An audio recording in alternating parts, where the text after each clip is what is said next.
Ça fait des mois et des mois que François Hollande, qui ne contribue pas jusqu'ici, en tout cas au projet que nous devons porter en 2022, mais qui passe son temps à asséner ses vérités sur la stratégie que devrait porter le Parti socialiste. Mais alors vous dites moi, je suis pour un grand parti central. Mais s'il n'est plus central aujourd'hui, à qui le doit-on ? Moi, je suis devenu premier secrétaire. Je suis devenu premier secrétaire, Frédéric Aziza.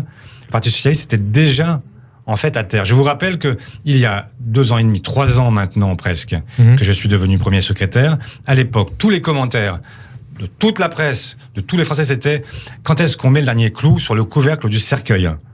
Et je me félicite du fait que, en 3 ans, nous ayons réussi à retrouver une place dans la vie politique qui n'est pas aussi centrale que je le souhaiterais.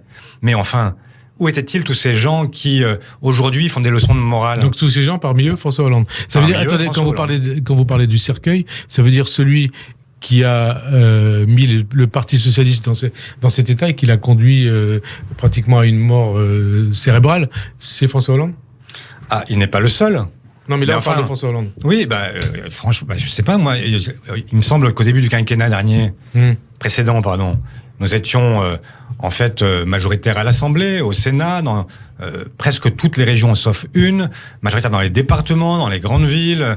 Enfin, bref, nous détenions beaucoup de leviers de pouvoir. Et alors ? Et qu'à la fin du quinquennat, il n'en restait rien. Et c'est ça n'est pas de François Hollande. Ce n'est pas.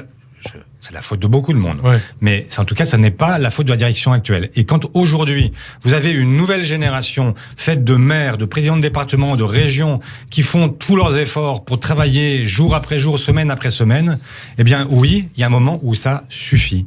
Il faut laisser travailler cette génération, la laisser faire ses preuves, la laisser prendre ses marques et faire en sorte que, et justement, ils puissent montrer ce qu'est le Parti socialiste aujourd'hui.